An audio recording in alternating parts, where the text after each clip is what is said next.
দেউতা পেহী মাহী ভনী গোটেই ভাৰতীয় এইটোতো কোৰ্টে চাব লাগে এইটো কোৰ্টে নাচাই মানে আৰু জানে আপোনালোকে ইনষ্ট্ৰাকশ্যন আমি এটা কথা বুজি পোৱা নাই তাৰমানে বুজি পোৱা নাই এইখিনি কেছ কেনেকৈ লগাইছে জানেনে মোৰ ল'ৰাটোৰ নামত মোৰ নামত ভোট আছে মোৰ সৰু ল'ৰাটোৰ নামত ভোট আছে মাজৰ পৰা দি কেনেকৈ হ'ল আৰু কেনেকৈ উঠাই লৈ মাজৰ পৰা এইটো চৰকাৰী পাগলা হৈছে না পুৰি পাগলা হৈছে পুৰা গাঁও পুৰা ডাইনেষ্টিৰ 100 মানুহ 99 জন ভাৰতীয় নামৰ অলপমান এই বস্তুটো এটা এইবিলাক হৈছে কি আপোনাৰ যেতিয়া চেঞ্চাছত গৈছে এই মানুহখিনিতো শিক্ষা দীক্ষা নাই বা নাছিল আগতে তেতিয়াই অলপ শিক্ষিত হৈছে তেতিয়া নাম কি হুছেইন কোনোবা কেতিয়াবা হুছেইন আলী এবাৰ কৈছে নাম সুধিছে চেঞ্চাছত মানুহজন ঘৰত নাই কাম কৰে এই কেইজন ল'ৰা 5 জন কি নাম হুছেইন কোনোবা মানে আহমদ মোহাম্মদ কিবা এটা কৈ দিছে হুছেইন আকৌ চাৰ্টিফিকেট লিখিছে হুছেইন আলী এক জায়গাত থাকিল হুছেইন এক জায়গাত হুছেইন আলী কিন্তু মানুহজনে এইটো যোৱাকালি বৰপেটা এটা কৰুণ ঘটনা হৈছে 28 জনকৈ ব্যক্তি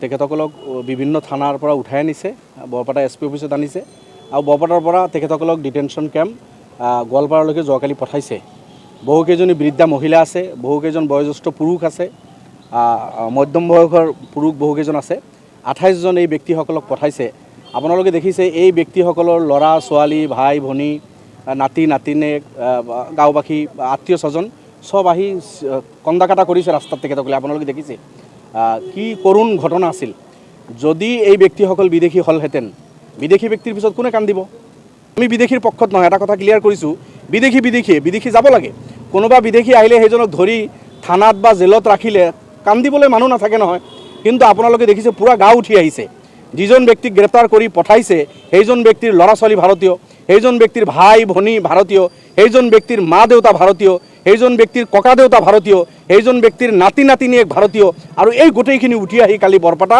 আপোনালোকে দেখিছে ৰাস্তাত দেখিছে মোৰ জনীয়া সমষ্টিৰ কেইবাজন ব্যক্তিক উঠাইছে গোটেই জিলাৰ লগত শুকুৰ মিয়া আৰু মালুম মিয়া এই দুজন ব্যক্তি জনীয়া সমষ্টিৰ হয় আৰু এজন ব্যক্তি আছে ডিমাপুৰৰ তেখেতে খৰিচালা মোৰ কলগাছিয়াৰ কাষতে থকা সেইজন ব্যক্তি সেইজনক লৈছে বাগবৰ সমষ্টিৰ নিশাঞ্চৰ তাৰ পৰা এজন ব্যক্তিক উঠাইছে তেখেতৰ হৈ এই ব্যক্তিজন আছে কি নাম আছে মনোয়াৰা খাতুন বাগবৰ সমষ্টিৰ নিশাঞ্চৰৰ মনোয়াৰা খাতুন এজনী মহিলাক উঠাই নিছে এনেকুৱা আৰু বহু গাঁৱৰ আপোনালোকে দেখিছে তো শুকুৰ মিয়া আৰু মালুমৰ যি দুজন ব্যক্তিৰ মই কথা কৈ আছোঁ তেখেতসকলৰ চাওক এই কাগজ পাতি আব্দুল মুতালিব তেখেতৰ দেউতাৰ নাম এই যিটো NRC হ'ল NRCত আব্দুল মুতালিবৰ নাম আহিল শুকুৰ মিয়া মালুম মিয়াৰ নাম আহিছে ভোটাৰ লিষ্টত নাম আছে বৰাবৰ তেখেতসকলে ভোট দি আহিছে আৰু এটা পৰিয়াল যিজন দুজন ব্যক্তিক উঠাইছে তেখেতৰ দেউতা আব্দুল মুতালিবৰ 1949 চনৰ NRCত নাম আছে 71 ভোটাৰ লিষ্টত বাপেকৰ নাম আছে টিল টুডে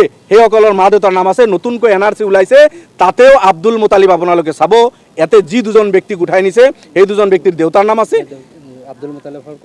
আব্দুল মুতালিবৰ ককাই ডাঙৰ ভাই সেইজন ব্যক্তিৰ নাম আহে দেউতা আব্দুল মুতালিব মালুম মিয়া আৰু শুকুৰ মিয়াৰ দেউতা হয় এই ব্যক্তিৰ নাম এই NRCত আছে সবৰ নাম আছে যি দুজন ব্যক্তি গ্ৰেপ্তাৰ কৰিছে তেখেতৰ ভাই ইণ্ডিয়ান চাওক আপোনালোকে মোৰ চিনাকি মোৰ ওচৰৰ মোৰ সমষ্টিৰ এইজন ব্যক্তি মোক ভোট দিয়ে এইজনৰ ল'ৰা ছোৱালী গোটেই ভাৰতীয় যিজন ব্যক্তিক উঠাই নিছে তেখেতৰ ল'ৰা ভাৰতীয় মোৰ ওচৰত থিয় হৈ আছে গতিকে এইটো আচৰিত কথা আমি কোৰ্টৰ ওপৰত টিপ্পনী কৰিব যোৱা নাই কিন্তু আপোনালোকৰ যোগেদি অনাৰেবল হাইকোৰ্টৰ চিফ জাষ্টিছ সুপ্ৰিম কোৰ্টৰ চিফ জাষ্টিছৰ ওচৰত আমি অনুৰোধ কৰিছোঁ এই মেটাৰবিলাক চমত ল'ব লাগে যে এখন গাঁৱৰ এজন ব্যক্তিক উঠাই ডিটেনশ্যন কেম্পত বিদেশী বুলি ৰাখি দিয়ে ফৰেনাৰ্ছ ট্ৰিবিউনেলে বিদেশী বুলি ঘোষণা কৰে আৰু সেইজন ব্যক্তিৰ মা দেউতা ভাৰতীয় সেইজন ব্যক্তিৰ ভাই ভনী ভাৰতীয় সেইজন ব্যক্তিৰ ল'ৰা ছোৱালী ভাৰতীয় সেইজন ব্যক্তিৰ চাচা খুৰা জেঠা ককা আটাই সব ভাৰতীয় এই সব হোৱাৰ পিছত মাজৰ পৰা এজন ব্যক্তি কেনেকৈ ফৰেনাৰ্ছ ট্ৰিবিউনেলে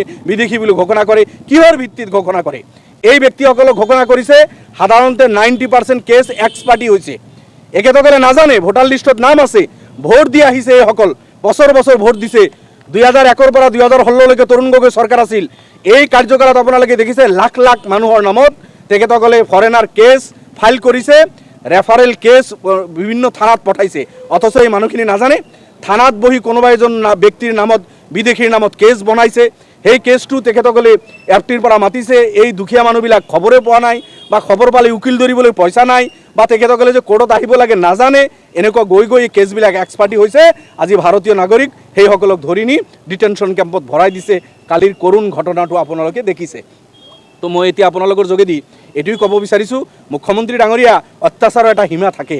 আপুনি জুলুম অত্যাচাৰ কৰি সৰ্বসাধাৰণ ৰাইজক অত্যাচাৰ কৰি খুব বেছি ডাঙৰ মানুহ হ'ব নোৱাৰে। বহুত ডাঙৰ মানুহ আহিছে গৈছে, আপুনি মই এদিন যাব লাগিব। গতিকে এই নিপীড়িত মানুহৰ ওপৰত আৰু অত্যাচাৰ আপুনি নচলাব, এইটো মুখ্যমন্ত্ৰীৰ প্ৰতি মোৰ আহ্বান থাকিল। আৰু কোৰ্টক যিহেতু আমি ৰেচপেক্ট কৰোঁ, কোৰ্টৰ কোনো সিদ্ধান্ত ল'লে কোৰ্টতে যাব লাগিব। গতিকে ফৰেনাৰ্ছ ট্ৰিবিউনেলে বিদেশী ঘোষণা কৰিছে, আমি হাইকোৰ্টত যাম। হাইকোৰ্টত ফল নাপালে আমি সুপ্ৰিম কোৰ্টত যাম। আজি আপোনালোকক ঘোষণা কৰিছোঁ, আমাৰ দলৰ মাননীয় সভাপতি মৌলানা বদৰুদ্দিন আজমল চাহাব, অসম ৰাজ্যিক জমিয়ত উলামাৰ সভাপতি মৌলানা বদৰুদ্দিন আজমল চাহাব, তেখেতৰ নেতৃত্বত আমি গুৱাহাটী হাইকোৰ্টত মৌলানা বদৰুদ্দিন আজমল চাহাবৰ নেতৃত্বত মৌলানা আজমল চাহাবে জমিয়তৰ ফালৰ পৰা গুৱাহাটীত এইটো কেছ আমি ফাইল কৰিম। প্ৰয়োজন হ'লে আমি সুপ্ৰিম কোৰ্টলৈকেও যাম। ভোট দি আহিছে এইসকল, বছৰ বছৰ ভোট দিছে। 2001 পৰা 2016লৈকে তৰুণ গগৈ চৰকাৰ আছিল। এই কাৰ্যকালত আপোনালোকে দেখিছে লাখ লাখ মানুহৰ নামত তেখেতসকলে ফৰেনাৰ কেছ ফাইল কৰিছে, ৰেফাৰেল কেছ বিভিন্ন থানাত পঠাইছে। অথচ এই মানুহখিনি নাজানে, থানাত বহি কোনোবা এজন ব্যক্তিৰ নামত বিদেশীৰ নামত কেছ বনাইছে। সেই কেছটো তেখেতসকলে এফটিৰ পৰা মাতিছে। এই দুখীয়া মানুহবিলাক খবৰে পোৱা নাই, বা খবৰ পালে উকিল ধৰিবলৈ পইচা নাই, বা তেখেতসকলে যে কোৰ্টত আহিব লাগে নাজানে। এনেকুৱা গৈ গৈ এই কেছবিলাক এক্সপাৰ্টি হৈছে। আজি ভাৰতীয় নাগৰিক সেইসকলক ধৰি নি ডিটেনশ্যন কেম্পত ভৰাই দিছে। কালিৰ কৰুণ ঘটনাটো আপোনালোকে দেখিছে। মুখ্যমন্ত্ৰী ডাঙৰীয়া, অত্যাচাৰৰ এটা সীমা থাকে। আপুনি জুলুম অত্যাচাৰ কৰি সৰ্বসাধাৰণ ৰাইজক অত্যাচাৰ কৰি খুব বেছি ডাঙৰ মানুহ হ'ব নোৱাৰে। বহুত ডাঙৰ মানুহ আহিছে গৈছে, আপুনি মই এদিন যাব লাগিব। গতিকে এই নিপীড়িত মানুহৰ ওপৰত আৰু অত্যাচাৰ আপুনি নচলাব, এইটো মুখ্যমন্ত্ৰীৰ প্ৰতি মোৰ আহ্বান থাকিল। কোৰ্ট কাছাৰীতো মই নাভাবোঁ যে কোৰ্ট কাছাৰী ৰাজনীতি কোনো নেতা বা কোনো চৰকাৰৰ হাতৰ পুতলা হ'ব লাগে বা হ'ব বুলি মই বিশ্বাস নকৰোঁ। কিন্তু মুখ্যমন্ত্ৰীতো চেষ্টা কৰে। আপোনালোকে জানে আমাৰ মুখ্যমন্ত্ৰী, তেখেতে ক'ত হস্তক্ষেপ নকৰে। তেখেতৰ যদি চলে তেখেতে কি নকৰিব। তেখেতৰ কামে জুলুম কৰা, মুছলমানক অত্যাচাৰ কৰা, এইটো তেখেতে 1 পইণ্ট এজেণ্ডা লৈ চলি আছে। তেখেতৰ ডেভেলপমেণ্টত ফেইল হৈছে, ডেভেলপমেণ্ট কৰিব পৰা নাই, সকলো জাতি জনগোষ্ঠীক জাষ্টিছ দিব পৰা নাই। তেখেতে আপাৰ আছামত বহুত বিক্ষোভ হৈছে, 6 জনগোষ্ঠী জনজাতি কৰা নাই, কোচ ৰাজবংশীক আজি জনজাতি তেখেতে কৰা নাই, এইসকলক বঞ্চিত কৰি আছে। এইবিলাক আন্দোলনৰ উকমুকনি দেখি গোটেই মিয়া জনগোষ্ঠী, মিয়া এইসকল অসমীয়া, সেইসকল অসমীয়া ভাৰতীয়, তেখেতসকলৰ পিতৃপুৰুষে তেজ দিছে ৰাষ্ট্ৰ স্বাধীন কৰাৰ কাৰণে। মই বিধানসভাত কৈছোঁ এই কথাখিনি।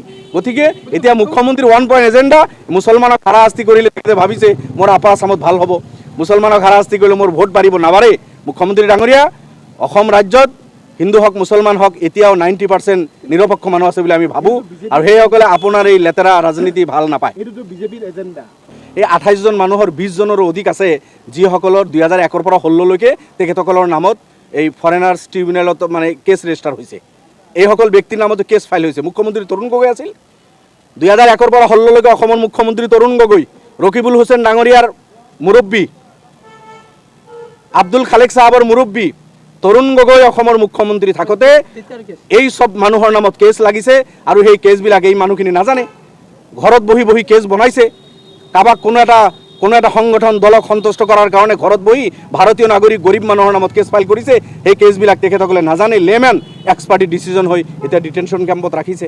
কংগ্ৰেছে অত্যাচাৰ চলাইছে, এইটোতো আৰু লুকা ঢাকা কথা নহয়। আপোনালোকে জানে, একেবাৰে নেলি গহপুৰৰ পৰা আৰম্ভ কৰি BTADৰ ঘটনাৰ পৰা আৰম্ভ কৰি বৰপাটা কাণ্ড, NRCত লৈ যিটো আৰম্ভ হ'ল, সেই চব কাণ্ড বা 3.5 লাখ মানুহৰ নামত 2001 পৰা 16লৈকে 3.5 লাখ ভোটাৰ ভাৰতীয় নাগৰিক মুছলমান, সেইসকলৰ নামত ৰেফাৰেল কেছ বিদেশী ন্যায়াধিকৰণত তেখেতসকলে ফাইল কৰাইছে, পুলিচক হতুৱাই। এইবিলাক কংগ্ৰেছৰ কাৰ্যকালত হৈছে।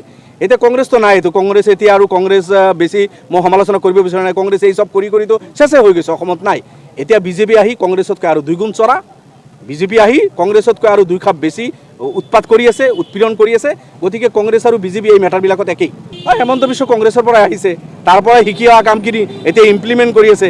তেখেতে জানে যে কংগ্ৰেছৰ পিৰিয়ড মুছলমানৰ কি ক্ষতি কৰি থোৱা হৈছে, কি মুছলমানৰ বিৰুদ্ধে ৰেজুলেশ্যন লৈ থোৱা হৈছিল, এই কথা বাৰ্তাবিলাক হেমন্ত বিশ্ব খুব ভালদৰে জানে। কংগ্ৰেছত 20 বছৰ আছিল, এতিয়া বিজেপিত আহি সেই সব খুচৰি খুচৰি ওলাই মুছলমানক হাৰাশাস্তি কৰি আছে। কিন্তু মই আপুনি বিচৰা বাতৰি পাব কেৱল নিউজ 18 এপত। নিউজ 18 এপ ডাউনলোড কৰিবলৈ স্কেন কৰক এই QR কোড। গুগল প্লে ষ্টৰতো পাব এই নিউজ 18 এপ।